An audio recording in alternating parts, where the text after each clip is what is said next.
Okay, so you're thinking about ditching the spreadsheets and diving into the world of film, huh?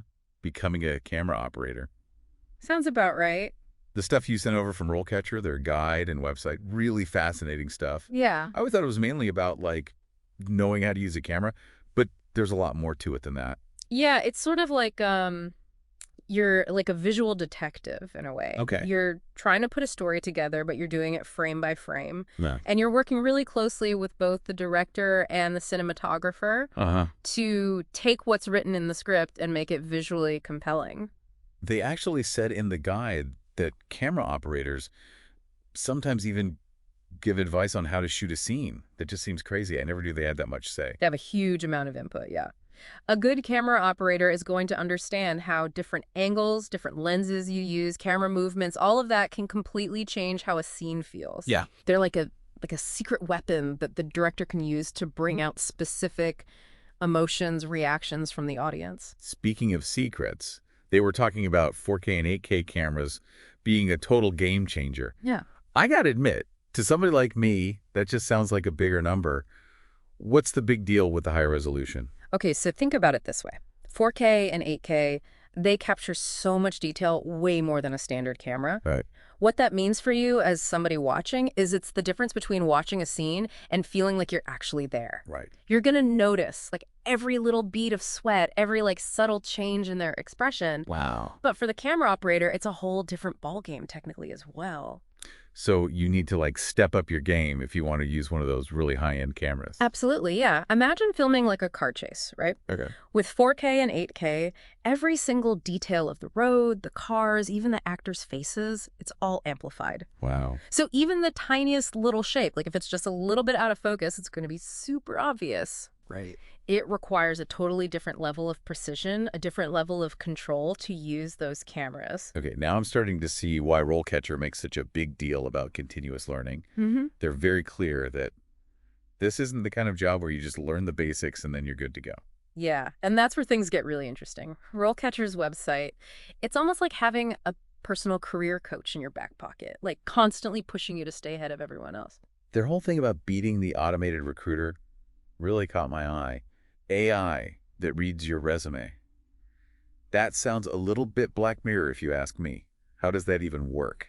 Yeah, unfortunately, it's kind of the new reality when it comes to job hunting. Companies get so many applications, they're using these algorithms to scan your resume, and they're looking for very specific keywords, certain skills. Wow. So what RoleCatcher's AI does is it analyzes all those job descriptions, and then it tells you how to I don't know, almost how to speak the robot's language so that your resume actually gets seen by a human. So it's like having a secret decoder ring Yeah. for the digital age. Yeah, exactly. That's wild. And they don't stop there. They have this database. It's huge, over 120,000 interview questions. Oh, wow. And they're all categorized by job title, by your experience level. Okay, that's both incredibly helpful and also kind of terrifying. 120,000 questions. That's got to be more questions than I've asked in my entire life. But the thing is, it's not about memorizing the answers to all those questions. It's more about really understanding what employers are looking for and then figuring out how to showcase your skills, your experience in a way that really resonates. That makes a lot of sense. Yeah. And they even say you should record yourself answering questions. I mean, I know that can be awkward, but Right. I guess it's better to cringe at yourself in private than in front of a potential employer, right? It all comes down to being prepared. Yep. RoleCatcher understands that the job market, especially in a field like this, it's so competitive, and they just want to give you every possible tool to put your best foot forward. Even though I don't think I'm going to be a camera operator, I'm kind of tempted to upload my resume and see what their AI says. It's like a game, but your career's on the line? Yeah. That's kind of cool. And we're just getting started. We've only really talked about the tip of the iceberg when it comes to what it takes to really make it in this industry. What's interesting is that RoleCatcher doesn't just focus on the technical stuff, Yeah. They actually talk about the personal qualities that are just as important. Okay, so we've talked about the tech, the fact that it's really competitive, but what about the human element? Yeah. What kind of person makes a good camera operator? RoleCatcher uses this phrase. I love this. They say you need to be a visual storyteller. Oh, okay. It's not just about, knowing your way around the camera. It's about understanding how to use those technical skills to really bring out the emotion in a scene. Okay. Build suspense, draw the audience in, Yeah. really make them feel part of the story. So, like, it's the difference between, like, taking a photograph versus creating a work of art. Yeah, that's a great way to put it. A really good camera operator, they can take something simple and just elevate it, just with the way that they frame it, Uh-huh. the lens that they choose to use, how they move the camera. They're thinking about the lighting, the shadows, the composition, Wow. all these little things that come together to set the mood, to create that atmosphere. Actually, in the guide, they break down a camera operator's career into different levels. They make it kind of like a video game, which I thought was really cool. Yeah, it's true. It really is like leveling up your character or something. Yeah. So you start out, entry level, you're a camera assistant, Yeah. you're like fetching gear, learning how to set up a shot, Right, right. and then you move up to like junior camera operator, and that's when you're really getting your hands on the camera. Yeah. You're working under somebody with more experience, Yeah, yeah. learning the ropes, Okay. and then you reach like the peak of the mountain. Yeah. Right. A lead camera operator. And that's when you're leading a team, you're calling the shots. Yes, Literally. right. And at that point, you might even have like some influence over the entire look and feel of the film. And along the way, each step, like you said, you're not just learning those technical skills. You're also meeting people, building relationships, figuring out how to deal with the craziness of a film set. Oh, yeah. Because let's be real, Because, those sets, they can be really high pressure environments. right, which is where all that stuff they talk about, the soft skills, comes in, right? Being able to clearly communicate with people, staying calm when things get crazy. Yeah. Yeah, it's absolutely essential. Yeah. Think about it. You're out on location. It's like 3 a.m. It's pouring rain. Oh, no. The camera malfunctions. You can't exactly start like freaking out and yelling at Oh, I people, get right? it. That visual, yeah. That definitely got the point across. You got to be able to think on your feet, Yeah. solve problems, figure out how to talk to people, even if you're like stressed out and sleep deprived. Exactly. And that's something else they talk about on RoleCatcher's website. It's not enough to just have the hard skills. You've got to work on like the interpersonal stuff too, Right. because you've got to be somebody that people actually want to work with. Makes sense. Yeah. So it sounds like to be a successful camera operator, you need like this balance Yeah. of technical mastery, but also like emotional intelligence. Yeah. I love that. That's a great way to put it. It's about having the vision, seeing that shot in your mind, Yeah. having the technical skills to actually make it happen, but then also having the people skills to make sure that it gets done, especially when things go wrong. Yeah. They always go wrong. And speaking of making it happen, their website actually has some cool tools on it to help you find a job. Yeah. They have a whole section on like how to write the perfect resume, which sometimes feels like impossible. I know, right? Like, how are you supposed to know what those algorithms are even looking for? That's where RoleCatcher's AI comes in. They say that their algorithms, they can look at thousands of job descriptions and figure out exactly which keywords, which skills you need to highlight to make your resume stand out from everyone else's. Wow. Pretty critical. So it's like having a whole team of career strategists who are just like crunching data in the background. And Yeah. they're like whispering in your ear. Okay, for this job, you really want emphasize that you know how to use a Steadicam and you're good at working independently. Stuff like that. That's wild. That's a little creepy if I'm being honest. Like, how do they even know that? It all comes down to data analysis. Okay. They've looked at tons and tons of resumes, tons of job descriptions, and they've started to figure out what are the things that really make some candidates stand out. It's like having a secret weapon when you're out there looking for a job. Yeah, that's the idea. And they even have this feature where you can like record yourself answering interview questions. Yeah. And it'll actually give you AI-powered feedback. Okay.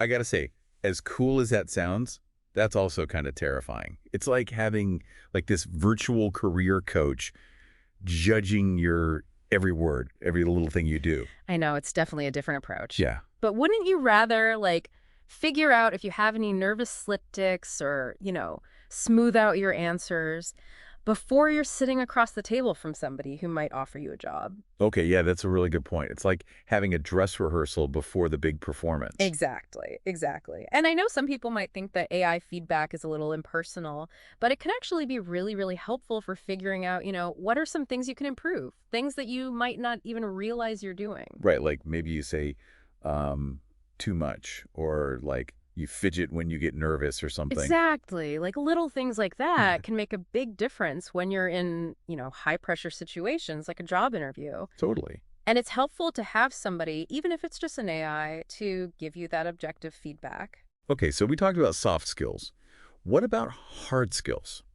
What are some of the like must-have technical abilities for somebody who wants to be a camera operator? Well, first and foremost, I mean, you've got to really know camera equipment Yeah. inside and out. Like, I'm talking about all the different types of cameras, Okay. lenses, filters, all of it. You've got to know how to use the tools of the trade.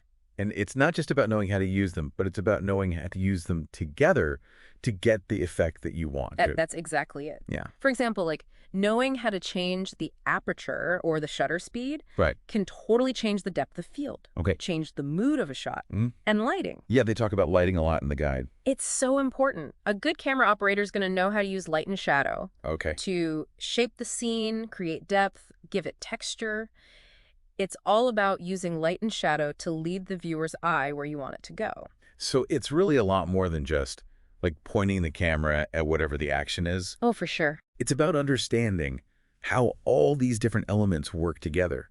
The Mhm. composition, lighting, how you move the camera, it all comes together to tell a story. Exactly. And that just takes practice and experimentation Yeah. and always being willing to learn new things, you know? Your craft is always evolving. RoleCatcher seems to be a big fan of continuous learning. They talk about it a lot. And for good reason. I mean, think about it. Right. The film industry is changing constantly. There's always new cameras, new technology, new ways that people are finding to tell stories. Right.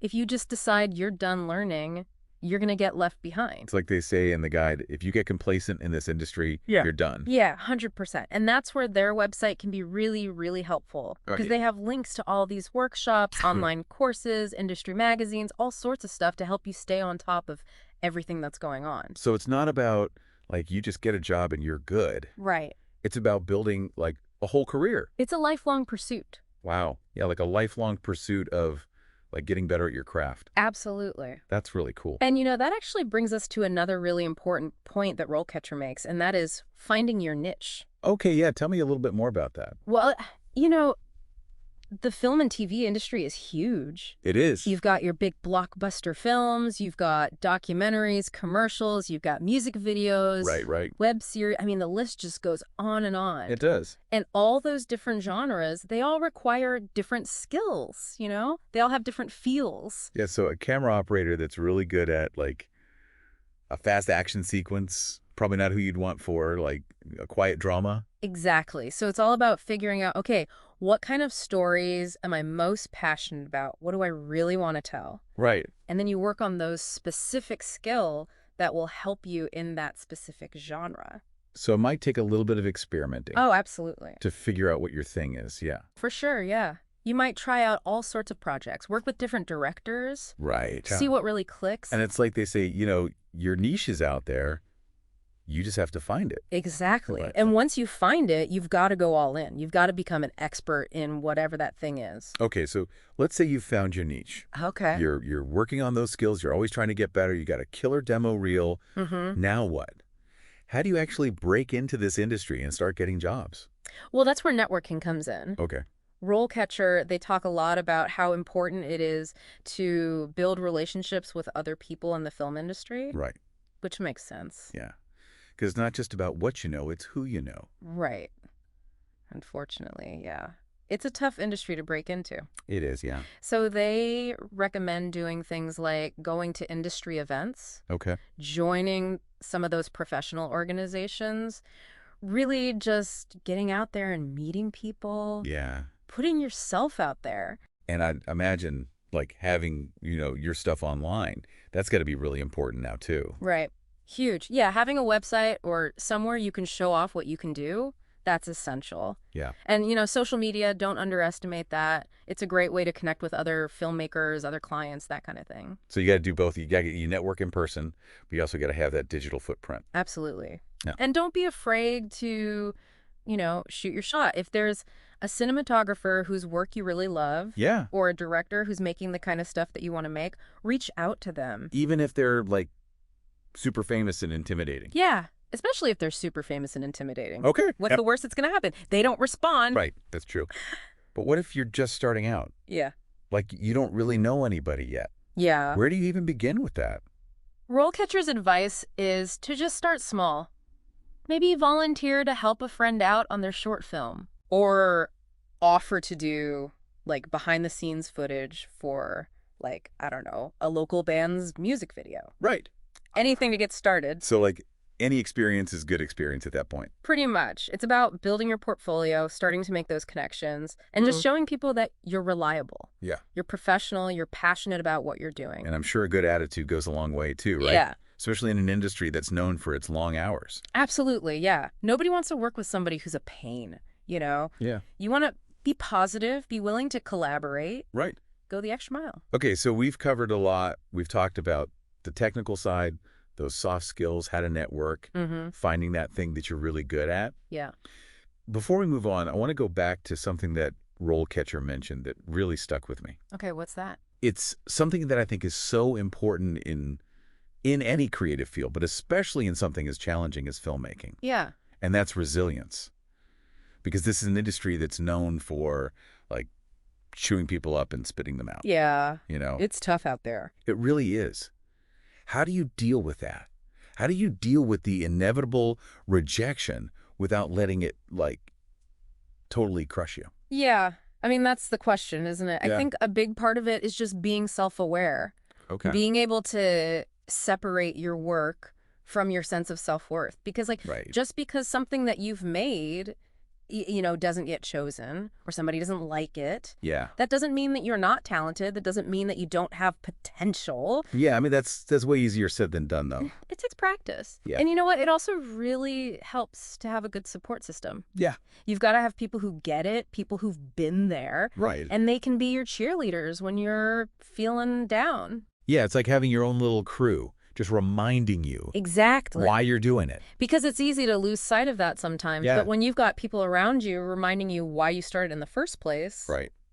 that makes all the difference. Because at the end of the day, it's that passion, that drive, you know, that belief that what you're doing is important. That's what gets you through those tough times. It's so true. And RoleCatcher's actually really good at reminding people about that. Yeah. They could have just focused on the technical stuff, but they don't. They could go deeper. Yeah. They dedicate a lot of time to the other stuff, the stuff that you can't really teach, like the creativity, the resilience, that, like, sheer will to succeed. And that's what makes the resources so great. They know it takes more than just being good at the job. Yeah. To be a successful camera operator or really any kind of artist, you have to have the right mindset. You've got to know how to deal with all the stuff that gets thrown at you and still come out swinging. Speaking of making things happen, RoleCatcher actually has some good tips on how to use their platform, especially when it comes to those automated recruiting systems. Yeah. Because those things are everywhere. Oh, I know. They're the worst. But they say it's really important to make sure that your resume, your online profiles, all that stuff are actually designed in a way that those algorithms can understand. Right, because it does seem like just getting past those gatekeepers, that's like half the battle these days. Oh, 100%. You could be the most talented person out there, but if you don't know how to package yourself in a way that those algorithms like, it's all for nothing. Okay, so what's the trick? How do we do it? Well, RoleCatcher, they recommend kind of a multi-pronged approach. Okay. First of all, you got to tailor your resume to every single job you apply for. Oh. You can't just have like one generic resume that you send out to everybody. So no more like, you know, just change the name at the top. That's it. No, those days are long gone. You've really got to take your time. Read those job descriptions carefully. Okay. See what are the skills and the qualifications they're looking for. Right. And make sure that you highlight those front and center on your resume. That makes sense. But how do you even know which keywords to use? That is where RoleCatcher's AI comes in. Of course. Yeah, their algorithms, they can analyze all those job descriptions. All right. And they can figure out exactly which terms and phrases are most likely to get you noticed. So it's like having a personal resume writer, but it's a robot. It's a robot resume writer. Exactly. That's crazy. That's so cool. And they can even help you, like, reword certain things on your resume so that it's easier for those algorithms to understand. Wow, that's pretty impressive. But what about those online job boards? Those things are brutal. You submit your stuff, and it just goes into a black hole. I know, it's the worst. You never hear back. And the reason for that is, again, algorithms. They're filtering out all those applications. Right. But RoleCatchers, they say that they've cracked the code. They say that their system knows which job boards are actually going to show your profile to the right people. Wow. Yeah. So they're like, they found like a secret map to like the hidden job market. Exactly. That's exactly right. It's amazing. You don't have to waste your time with job boards that aren't going to get you anywhere. That's awesome. Yeah. Okay, so what about the interview process? Yeah. Any tips on how to nail that? Well, in addition to that huge database of interview questions, Right. they actually have, remember we talked about the AI-powered feedback on your interview skills? Oh, yeah. Where you like record yourself answering the questions Mhm. and it tells you if you did a good job or not. Exactly. I You can- basically get to do a mock interview with a robot. That's crazy. I don't know how I feel about that. How accurate can a robot be when it comes to like actual communication with another human? That's a fair question, but at the end of the day, the AI is just a tool. It can't replace actually practicing with a real person, Hmm. getting feedback from people who have been in the industry. Yeah. So it's really just about using AI as a supplement, not replacing everything with AI. So it's like one more tool that you can use in addition to like your experience and, your network and your portfolio and all that. Exactly. Think of it like this. You've got your toolbox. All these things go in your toolbox. Yeah. And they can help you succeed. Love that. Okay, so we've talked about hard skills and soft skills, networking, finding what you're good at, using fancy AI to help you get a job. Yeah. Before we wrap up this deep dive, though, Yep. I want to touch on one more thing that's super important, especially in a creative field like filmmaking. Okay. What's that? It's really about being, resilient. Yeah. Because this industry it's tough. Yeah. You're going to hear no a lot more than you I hear yes, especially when you're first starting out. Right. You might like pour everything you have into a project and then it goes nowhere. Or you think you're a shoo-in for a job and then somebody else gets it. So how do you deal with all that rejection? How do you not let it like make you want to give up? That's the million-dollar question, right? Right. It really is. I think, honestly, it takes a lot of self-awareness. Okay. You have to be able to separate yourself from your work. Right. Because just because something you made wasn't chosen or somebody didn't love it the way that you hoped they would, Yep. doesn't mean that you're not talented. It doesn't mean that you're not going to go on and do great things. Right. But it's hard to remember that sometimes. It is really hard. Yeah. It's so much easier said than done to like separate those two things. Yeah, it takes practice. But it really helps if you have like a good group of people around you. Okay. Like a good support system. Yeah. People who get it, people who have been there. Yeah. And they can kind of be your own personal cheerleading squad, when you need it.